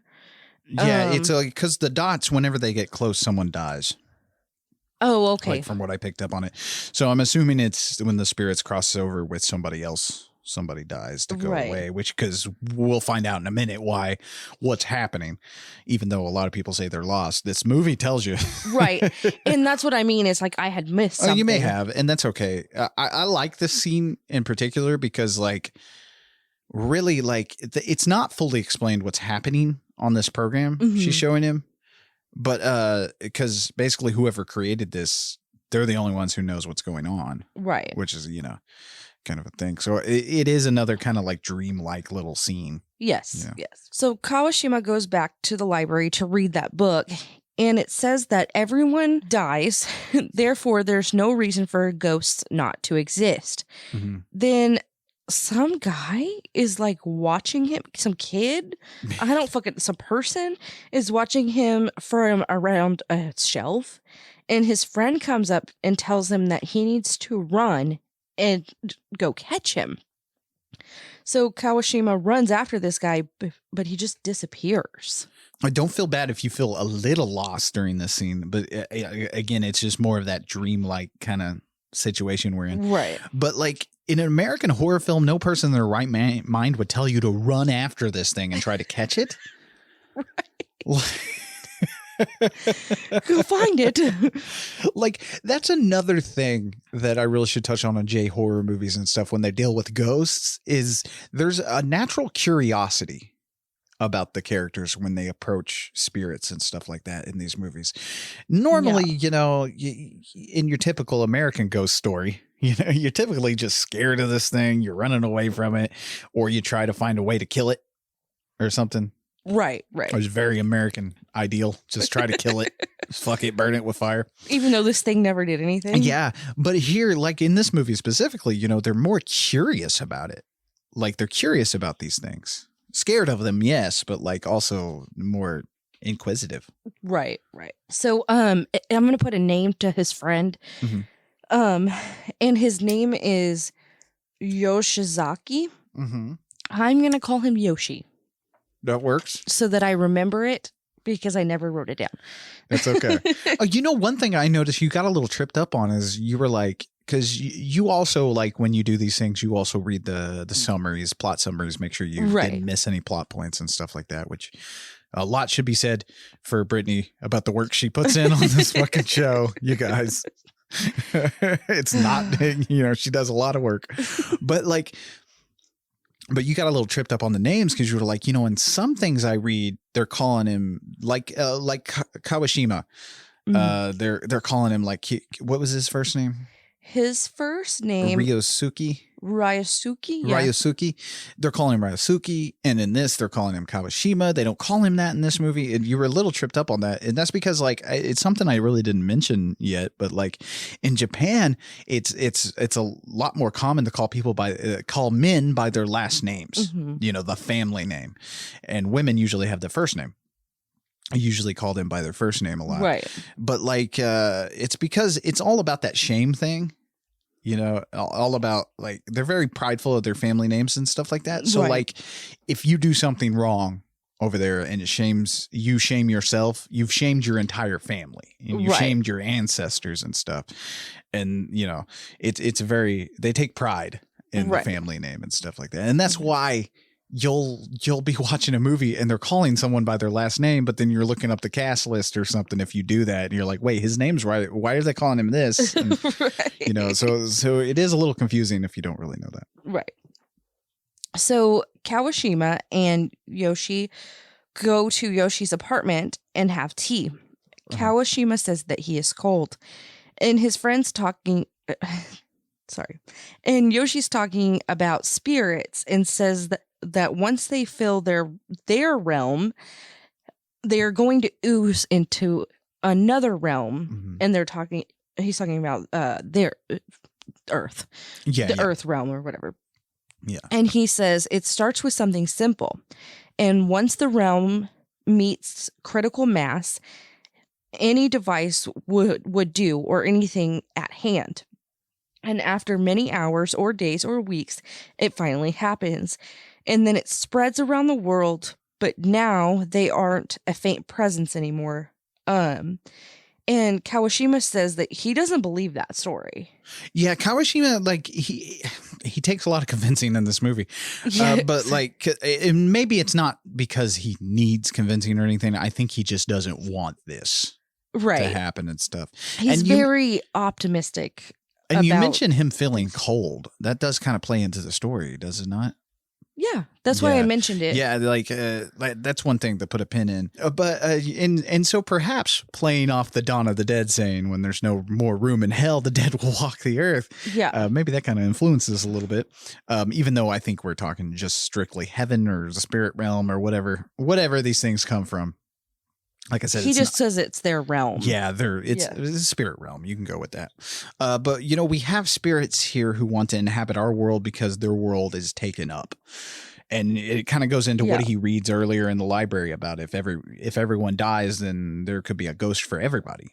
Right. So obviously you have all these people killing themselves and stuff, like, and this isn't in the movie, but but you have people in this society committing suicide and dying at such a quick rate. It's filling up the spirit realm. Right. Is what they're getting at. So Yoshi says it's all hypothetical, but he says if it really happened, there's no turning back, no matter how simple the device. So once the system is complete, it will function on its own and become permanent. While he's telling this fable, we see a construction site at a shipyard, and a man is taping up the doors and windows. And in one of the rooms, we see a ghost. And then one of the walls comes down in the construction, and then it pans to an internet wall plug-in. Yeah. So as he's telling the story, you realize that the ghosts are coming from these electronics. Yeah. And that's what he's talking about. And that's what I meant by, like, did these people watch the same movie we watched? Right. I got it. You got it. Yeah. My hand did not need to be held through that. Yeah. Like, it was right there in black and white and color. But I think also it plays into the whole fact that, like, there's nothing going to stop this. Like, we see the wall get taped up and stuff, but, that wall comes down at some point. Right. And those ghosts come out, Mm-hmm. Which, by the way, this is another scene because you said we see a ghost, but the way they show it, it's so transparent you barely see it. Right. It's kind of hard to see. Yeah. Because it could have been a light. Oh, yeah. You know what I mean? It's Like, really creepy. Yeah. But what's really cool about the way Kurosawa sets up scenes, and I got to touch on this, is he doesn't just make everything happen on the camera, what we're watching. There's other things happening off to the side. And that's where his use of sound comes in and stuff. Like when a person walks off screen, things don't stop with that person. You hear them doing stuff. Right. Like throughout this movie, you hear stuff happening off screen, and it really feeds into your senses. Really, it's really neat. Because there's a scene later with Michi and Junko, and all you see is Junko, but you can hear what Michi's doing in the other room. Yeah, the washing dishes or whatever she's doing. Yeah, and I think a lot of films these days kind of don't do that. Like, because I think they feel like it might be distracting as to what's happening on what we're viewing in the scene. But to me, it makes it more real. Exactly. Like, and the way that you were talking about the way that this is filmed, and I'm not going to apologize for interrupting you because you do that shit to me all the time. That's fine. The way that it's shot, and you've said this over and over again, it's not from the person's point of view, it's from our own point of view.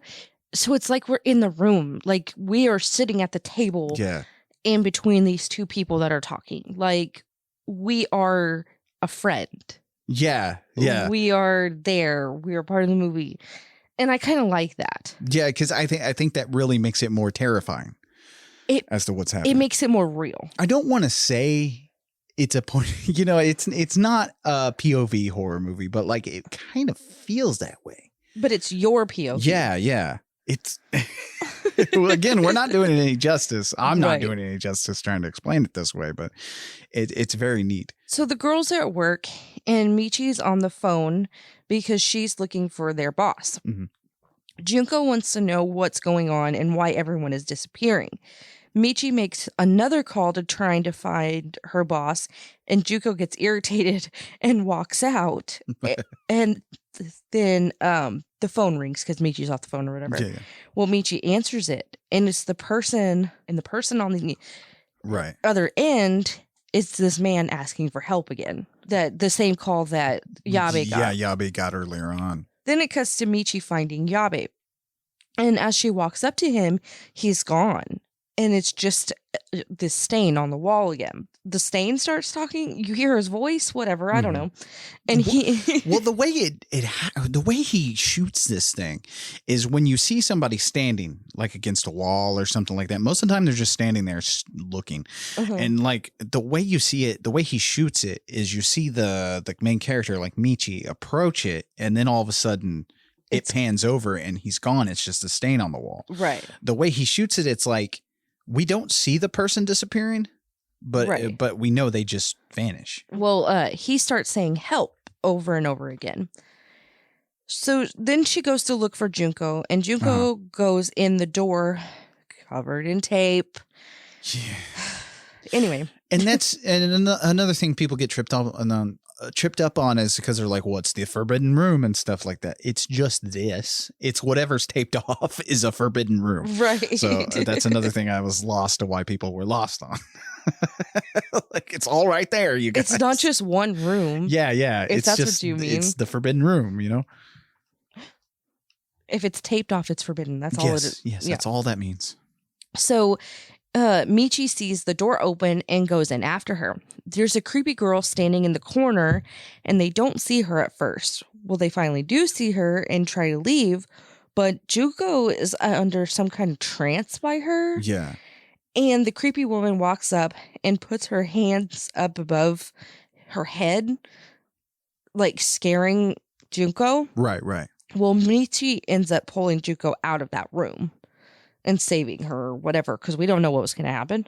Yeah. And again, like this person looks like just a normal person, kind of. Yeah. Except for the hair. The hair is going all crazy. So it's the closest we come to an Onru spirit in this movie. Right, but the hair doesn't go crazy until she goes up to Junko and puts her hands up. Right. So sometime later, Michi and Junko are at Michi's apartment, and Junko keeps asking for help. And Michi goes to get some groceries, and no one is there.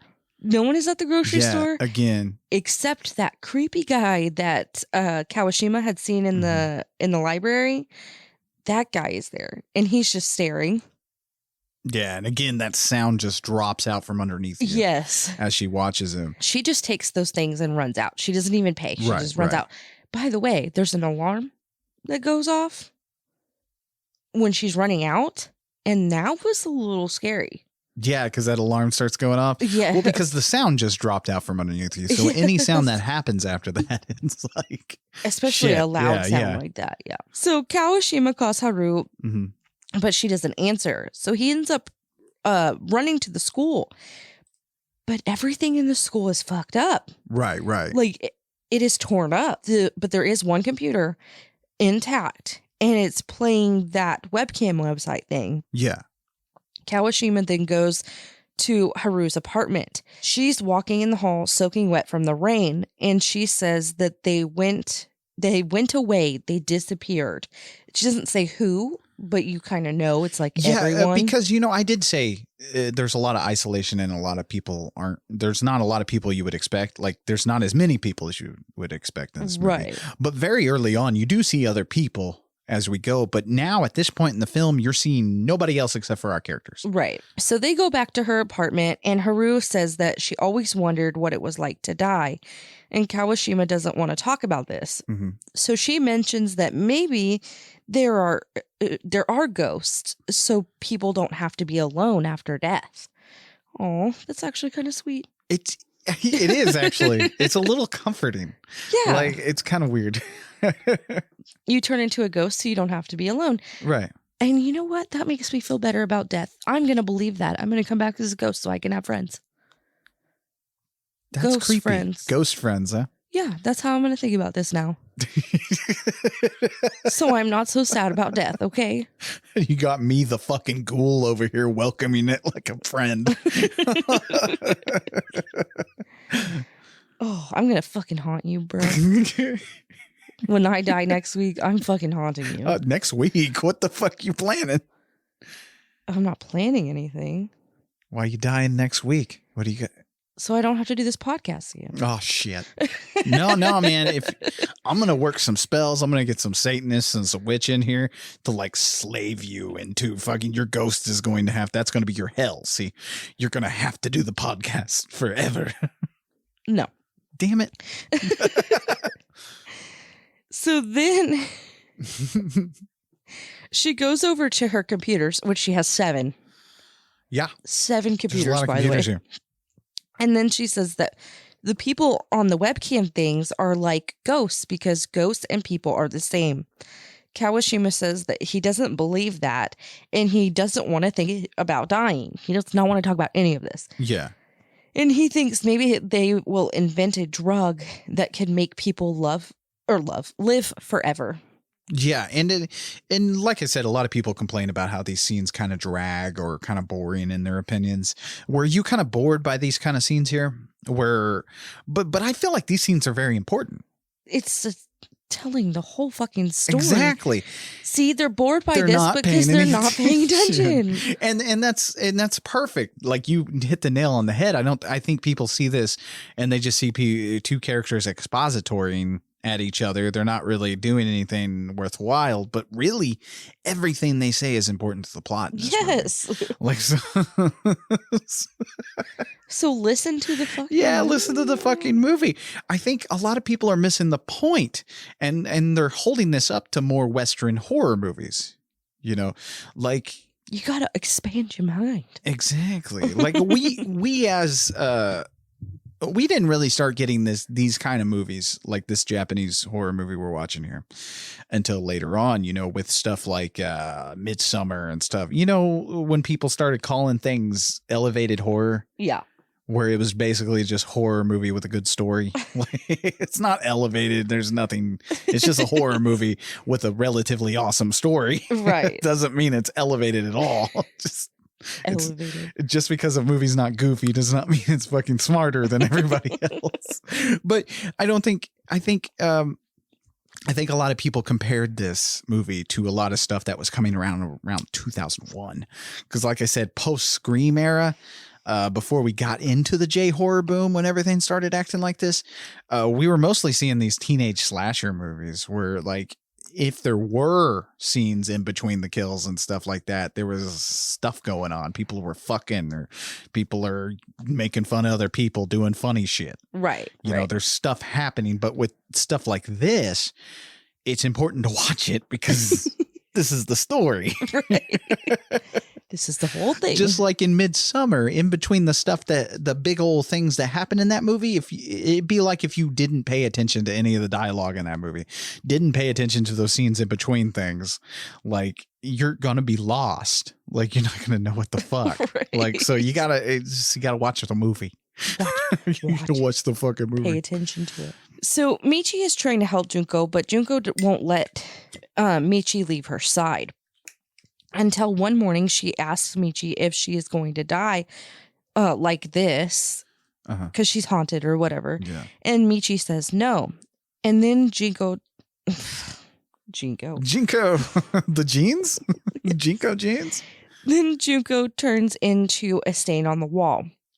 Then that turns into ashes or something like that. And the wind blows and it's flying all over the room. And Michi ends up calling her mom, and someone picks up, but there's no one on the other line.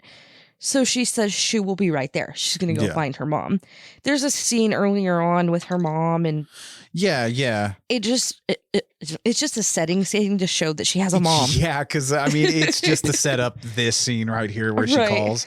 Because I mean, she just calls her mom out of nowhere. You're like, wait, why should I give a shit about your mom? Right. But it makes sense in a little Yeah. So, well, I guess there are connecting scenes. I shouldn't say there's not connecting scenes. a little bit. Yeah, a little bit. There's no transitions. Right. Because now we see Kawashima at the arcade. Yeah. And no one is there except some lady walking really slow and creepy. Again, the uncanny valley thing. He says, just looks like a normal lady, but what the fuck? Right. Like, But when she does start to like, I put dance, but like she's just moving, swaying, I guess is the best way to put it. Again, he worked with, ballet dancers in this film. And again, a lot of this that I'm saying comes from interviews I've seen with Kurosawa. So like take it with a grain of salt because I couldn't verify most of the shit I was talking about in this. Right. Because what I've noticed about Japanese horror films, unless I'm missing out because I'm working off of my old DVDs here, but what I've noticed is there's not a lot of emphasis put on special features and Right. stuff like that. It's kind of like they don't really care that much about how the donuts are made over there. You know what I mean? Right. Which is fine. It lends itself to the art form. So Kiwashima goes to see Haru, and she wants to go with him because she's scared to be alone. So they go to the subway, but no one is there. Yeah. They get on the subway and no one is around again. But the subway stops and they are freaking out because it's like the middle of nowhere. Yeah. And Haru runs off and Kiwashima goes or he can't find her. Yeah. And what these scenes are doing here, not only are they showing that people are disappearing, like people are going away left and right, they're dying, but also that like the world's collapsing. Yeah. Like that's a big thing about this movie. But I want to know why there's a subway driver. Or, whoever controls the timing of the subway may have died or something like Someone that. doesn't drive the subway? Not all the time. Really? Yeah. I don't know. I've never been on a subway. I don't know how it I don't know works. either. Again, Oklahoma. There are no subways in Oklahoma. I feel like Kurosawa is also examining the slow de-evolution of the human mind when it comes to isolation. Yes. Yes. You'll notice the story becomes more disjointed as you travel along towards the end here. Not to the point of being incoherent, like a lot of negative reviewers have said, but more like the movie itself is falling apart and collapsing, much like the world our characters are in. Mm-hmm. It becomes more and more hopeless as we travel along here because at the Yes. very beginning this could have went the way of a Western horror movie where they figured out a way to beat it, Oh, yeah. But yeah, as yeah. we're going along, you're starting to see that's not really the case. That's not what you're going to get. You're not going to get a nice happy ending with a bow on it. But also death is treated much differently in this movie. Most horror movies, death is kind of relegated to a few seconds. Death is sometimes the relishing point of the horror movie. Take Saw, for example. Right. The deaths in that scene is what you're tuning in for. Right. But here with Pulse, Kurosawa makes it last. He effectively turns death into a state. Take Junko, for example. Her death is drug out. Yes. Like, because she goes into the room, she sees the spirit and stuff like that. And that typically means you probably, the spirit's going to figure out a way to kill you off. Well, not really kill you off. That's another thing, is the spirits in this movie aren't physically killing anyone. Right. They're more... It's more the Haunting? depression is killing people. And that's why they Yes. kind of just fade away into nothingness. They just fade away. Right. It's like they've gotten so isolated and lonely and depressed that they just go away, or they just kill themselves. Right. Right. Walking death basically is what we're seeing with some of these characters. And we don't see them. They don't just die. They take a passage from life to death. Right. The camera works with that. It helps with that as well. Like I said, that voyeuristic approach I was talking about earlier. A lot of the scenes are shot with the wide and medium angles, but they're shot through windows half the time. windows viewing from the other side to an apartment building, or like across streets. You're seeing a lot of the action and stuff happen across a street. Yes. Or on opposite sides of the room is another thing he uses here. That's why I said it feels like you're standing there. Yeah, exactly. Haru is at her apartment looking at those webcam things, and there aren't many people in them now. Mm-hmm. It's just rooms. Yeah, and what I took from this is what we're seeing on the webcams, which I'm not saying it's a mystery that I need to spell out for everybody, but this is definitely the spirit realm is what we're seeing. Right. And stuff. And these spirits are slowly coming onto the other side. That's why you're seeing less and less of them and stuff like that. Right. But she sees the one that Kawashima had seen with the person with the bag on their head. Mm-hmm. And she hits a button and it starts printing a paper that says the Forbidden Room. Then she sees the person take the bag off their head and shoot themselves. And honestly, I like the way that they did this because usually I don't like to watch people shoot themselves. Freaks me out. Yeah.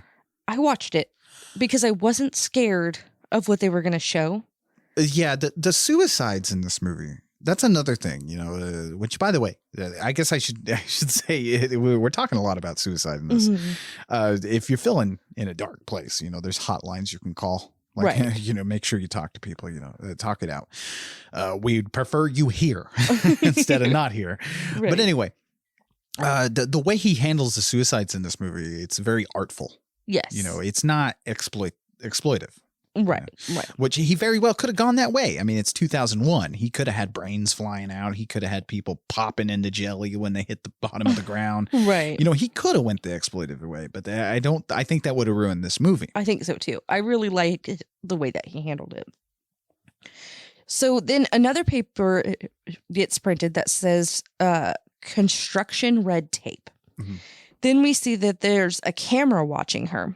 She goes to check it out in the other room, and she walks up to what we think is the camera. Yeah.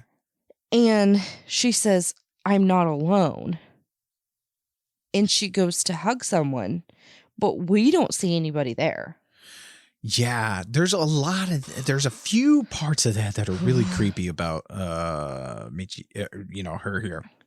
That because even at the end of the film, she talks about her best friend and stuff like that. And you got to wonder, like, is she just learning to live with the spirit instead of having to cross over or something like that? I guess. I don't know. Yeah, a lot of unanswered questions in this movie, but right. I think that lends to it makes it rewatchable, first of all. Yeah. Like, because you're like, wait, what did I see there? I'll watch it again. It again.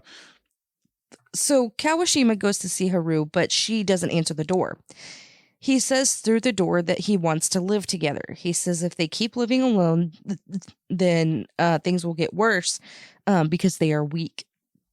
So she doesn't answer, and he busts the door down and looks for her, but she's gone. Yeah. And basically what he's talking about there is like these ghosts, these spirits are making people isolated and making them lonely and stuff. And that's when the depression sets in. Right. So they need to stick together. So it is a big metaphor for like how real life is, Yeah, you tend to you have to have social connection. Right. You have to talk to people. You can't isolate yourself into this depressing loneliness. Right. Because then you're weak. Like he says, you're weaker than you're more susceptible to the dark thoughts. Right. So then we see him and he's outside. He's getting a drink from a vending machine. The vending machine's open. But then he sees Michi in her car with her head down. And he approaches her and asks her if her car is broken down and gives her a soda. They talk for a bit and Kawashima says, so much happened at once, it's all hard to understand. So they start to fix her car and they're talking about school and work and friends.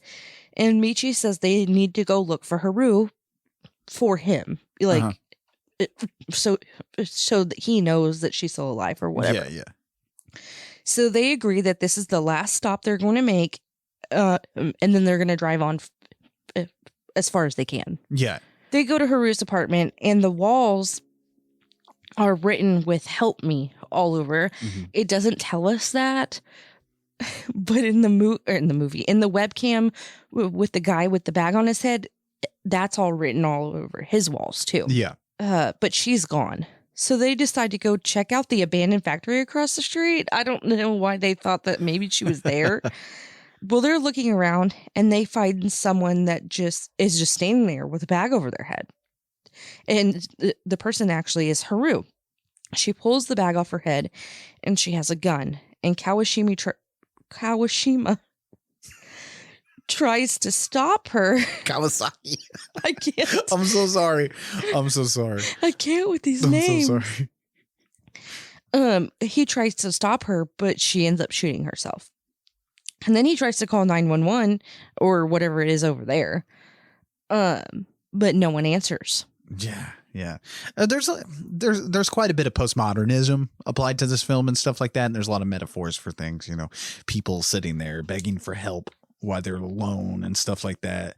Right. Yeah. So there's a lot of that. That's fine. But I spoke about feelings, and another point I'd like to mention is how this movie views technology, specifically the internet, as a portal.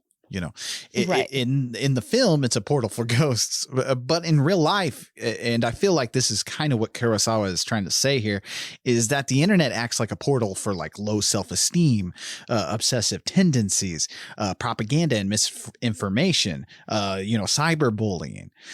We let a lot into our lives from the internet, and is social media, especially, we all know this now. We should all know this, that feeling of loneliness and stuff comes right from this. Right.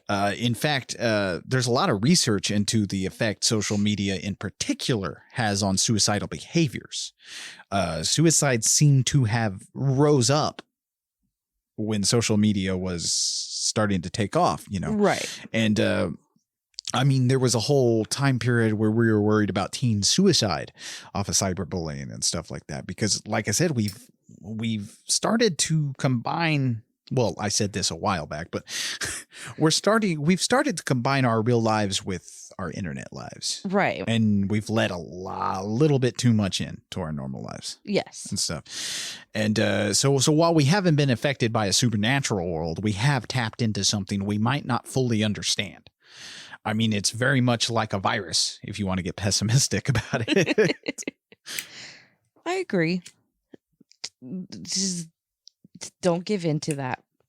Well, it's like I said, a lot of people will tell me, you got to be more, you got to get on social media a lot more. You got to get into it. Your podcast not going to check out. And it's like, it's either do that and lose myself or have fun doing the show and not give a fuck. Right. I think I'd rather do the latter. Right.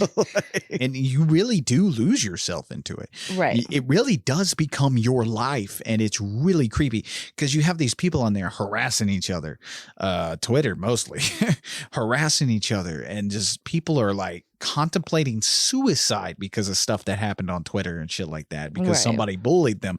And I'm like, you can physically log away from this. Right. You can walk away. And they do that sometimes, but then they come back. It's like, what are you doing? Right. It's not going to change. The world of social media has not changed since you left for a little while. I started doing this for fun. Right. And stuff, and to get some of the shit out of my head because I was like, I'd really like to teach people about these things. And slowly it was just becoming a business. Right. And that's not fun. No. Like, yeah, we do stuff to make money with this, but like mostly just to keep it going and to buy more movies. But for the most part, the whole thing where I thought, I'm going to get rich off this, it's going to be a business and stuff, that's kind of gone out of my head. And now I just do this for fun, which kind of explains the episodes, how they've been lately. Right. And like I said, this movie specifically really highlights that issue of losing yourself in this technology. Right. It's possible whether you believe in that or not, it's very possible. Yeah. And it's so subtle. It is. It starts slow. Right. Like this movie. This whole movie. This whole movie. Like I said, it's a perfect allegory for what we deal with. What us as a society deals with this new technology, which is not very new, but you know what I mean. Right. So anyway, back to the movie. So Michi and Kawashima are going to leave, but the car has run out of gas. Yeah. So Kawashima goes back to the factory to get some gas, and he ends up dropping the gas can lid, and it rolls into the room with the red tape. So he goes in to get it, and when he goes in the door, it shuts behind him, and he hears someone say, forever. And they say forever, and death was eternal loneliness. Kawashima says that he refuses to acknowledge death and that ghosts aren't real. Kawashima grabs then there's like a ghost there. Yeah. And he grabs the ghost, but freaks out when it's like a solid being. Yeah, because even you expect, like, when he goes to get this thing, because earlier we saw it vanish before he got to it. Yeah. So you're assuming, like, when he goes to grab this, it's just going to vanish. Right. And, go away and he'll be all right. But, like, once he grabs it, the realization sets in that this shit's, like, tangible. It's real. Right. These things are becoming, like, a real kind of being on our side of the world. And I guess this is kind of what Kawashima needed to make it real to him. Because if the ghost would have vanished, he still would have had the same viewpoint on it. Yeah. But it's fucking real. Yeah, he could have still continued with the ignoring it and trying to get it out of his mind. And the ghost says to him, "I'm real." And then gets into Kawashima's face. It's fucking freaky. Yes. It's super unnerving. And the way this ghost is made, it's like a real person with CG over them, like a fuzzy kind of like out of focus kind of look. Yeah. Except when he gets into Kawashima's face and those eyes like turn solid. Like that shit, it's scary, man. But so at this point of the film, we have moved from the terror of specters coming at us and stuff like that to the terror of a collapsing world. You know, we've transitioned, and now it's making Pulse. Pulse is a slow burn apocalyptic film. Yeah. Which I don't know. Was that a surprise when you got to this point? Not a surprise. Okay, I was like, not a surprise. Know. That's the wrong words. Was it? What did you feel about this? Like when it turned into this? Because like I said, normal horror movies, there's always like some hope in there that you can fix it and beat this thing. But then when you realize the world's ending in this movie. Well, I didn't expect that. Yeah. It was pretty shocking. Yeah. I kind of like that. Yeah. Because you don't always have to have a happy ending. No. And, most apocalyptic movies, they have the collapse happen way earlier. And then you're just having, people deal with it. Right. That's mostly what you see. But with this movie, we're right on the brink when we cut into these people's lives. Right. And so if we're right on the brink of collapse. And so when it happens very slowly and then boom. Right. And then they're there. Then they're there. It's very cool. I wish more Western movies would do this more often. Yeah. But we always have to have an happy ending for some reason. Yeah, and I like endings like this that we're gonna get to. Yeah. Like I like the bleak endings sometimes. Yes. I don't like everything tied up with a nice little bow. Right. Like I talk about, which this has nothing to do with this movie, but Stephen King books, you always hear people like he doesn't know how to end a book and stuff like that. No, he ends it, but his endings are not happy half the time. And they don't have to be. No, they're very ambiguous. They're very they're not neatly tied up. And I don't think that's how life fucking works. No. Life does not have happy endings all the time. Right. Anyway, so Michi goes to look for Kawashima and she finds him. And they go back to the car and drive away. And throughout the city, there are cars on fire, buildings on fire, and you don't see anyone around unless they are dead on the road. Yeah. Or on the side of the road. I mean, they're not running anybody over. So Michi eventually stops by the water side and she starts sobbing and says it's all just too much. she's upset that Kawashima went into the forbidden room because she knows what's going to happen. And he says that he's fine, and he wants to go as far away as they can go. So they end up getting on this little boat. Yeah. And then when they get in, Michi realizes that there's no keys. So she goes to get them from the building that's by this waterfront. Yeah. And as she's walking over to the building, a plane comes crashing down and it explodes. And then she goes inside the building and there are ashes flying around everywhere and dead people or these stains and stuff. Yeah. And Michi ends up finding the key and they go off in the boat. Then it cuts to this huge boat. It's like a freighter almost. Like a freighter. There you go. I was like, what kind of fucking boat is this? It's the same boat that we were on at the beginning. Right. You know. And Michi is narrating. She says, death comes to us all. If so, maybe we would have been happier if we had gone with the rest, but we chose to keep going to the future. Uh-huh. And then an older man comes up and he's talking to Michi on the big boat and says that they're going to Latin America because they're going, because they're getting signals from there. Mm-hmm. She then sees Kawashima and then he's gone. He's just a stain. And she says, now alone with my last friend in the world, I have found happiness. Now, what was your take on that? I have no idea. It's a very ambiguous ending. Like, yes. I mean, the world's collapsed. Maybe there's a little hope. Who knows? Like where they're going to Latin America and stuff like that. Right. But her saying alone with my last friend in the world, like even though Kawashima, is gone. But I think maybe because he died there, then she gets to still have him there because his spirit is there. Oh, okay. Does that make sense? That's kind of how I take it. Because the spirits are there where the stains are. Uh-huh. So as long as she's on the boat, he's there with her. Oh, I get you now. You see what I mean? That's cool. And that's another thing is this movie leaves you with a lot to discuss. I think, as you can see, we've been discussing this entire time. It's been very good. But yeah, that's our ending though. Like that is a bleak fucking ending to a movie.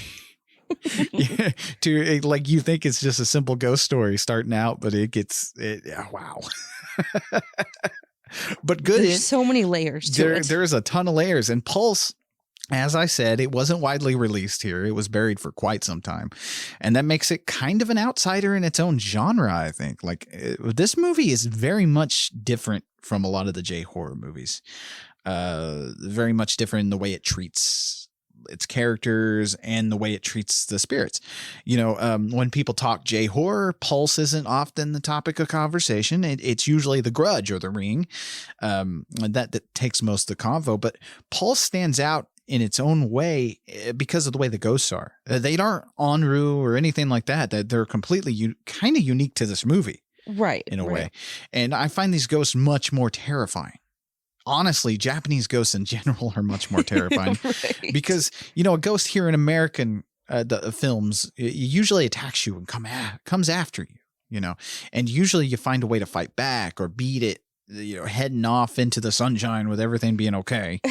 And things like Pulse have spirits, that don't full on attack you. So you kind of have to learn to coexist with these things, which I think when you stated, with his spirit there and stuff, she's happy. I think maybe that's what she's talking about at the end of this film is she's learning to coexist with these spirits. Right. That are coming over. So necessarily she probably won't die, but she probably will be the only one who's living here.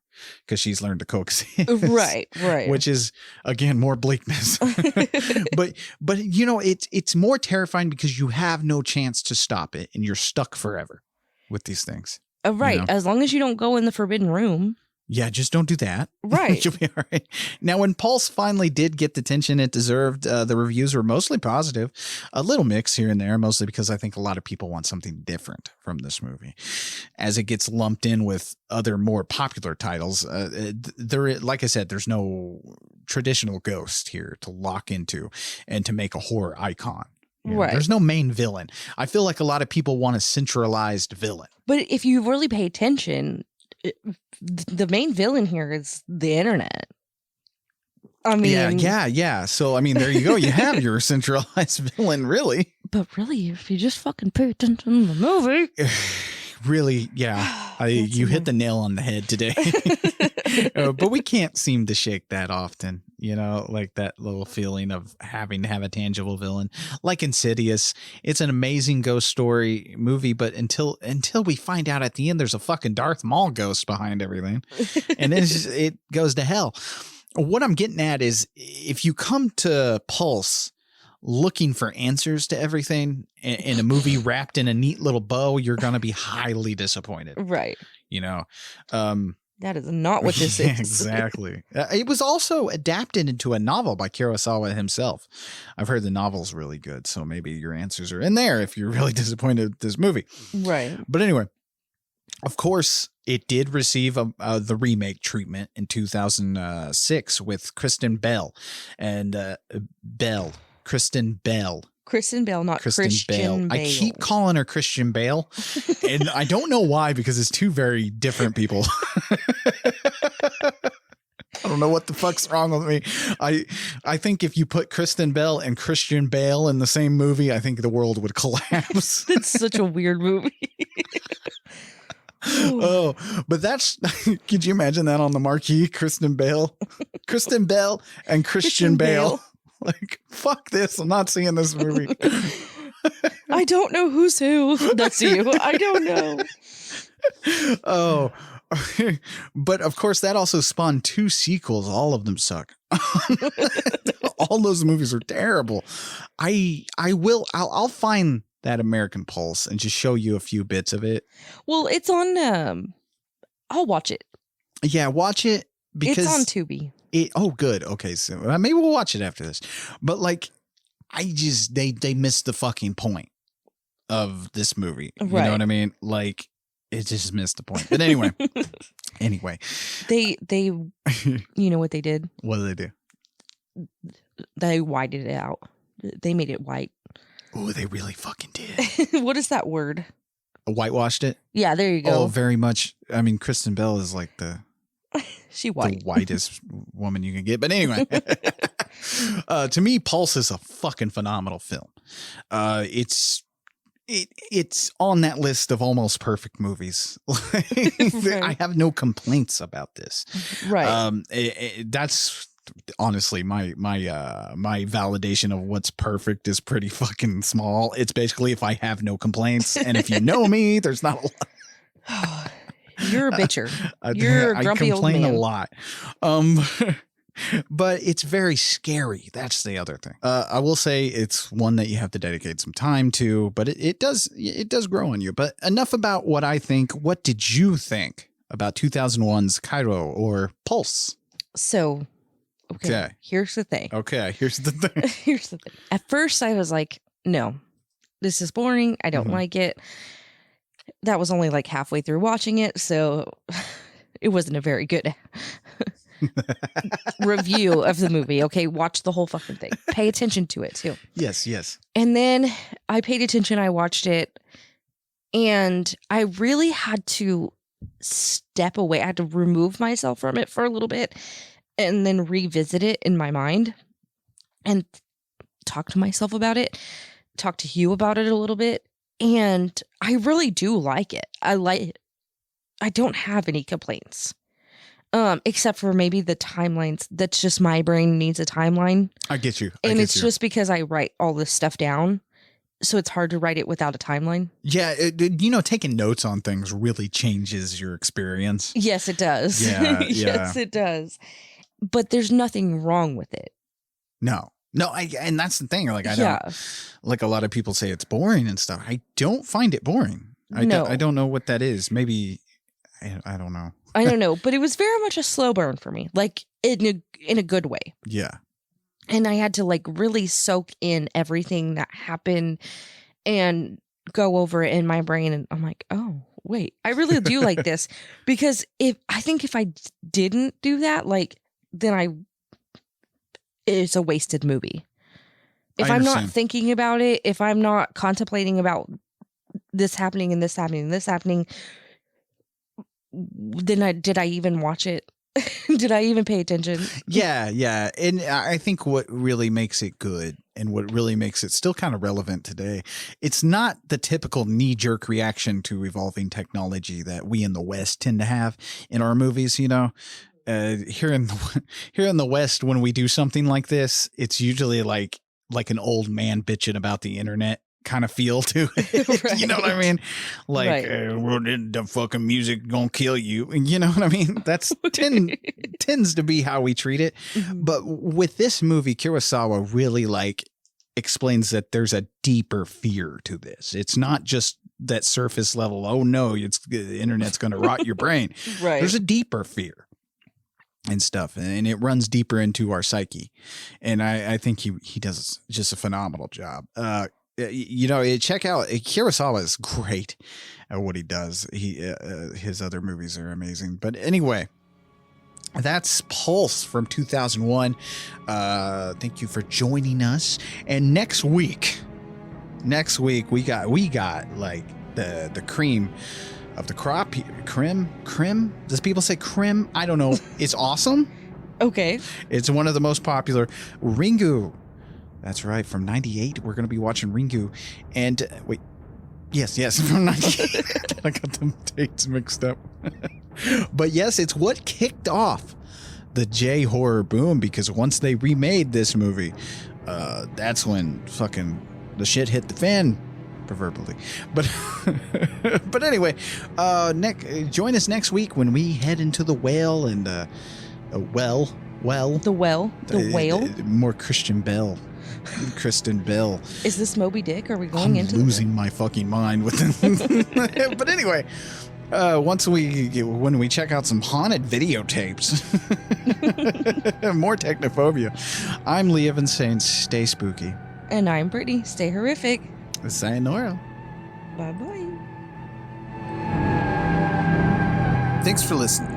To get a hold of us and submit your stories, fan mail, and death threats, you can find us on Twitter, Instagram, Facebook, and nightofthehorrorfile.com. Our theme song was written and performed by John Brennan, used with permission. Find John at shopjb.bandcamp.com and at badtechno.com. If you like what you hear, leave a good review wherever you listen to podcasts, and share the show on your social media. See you next week.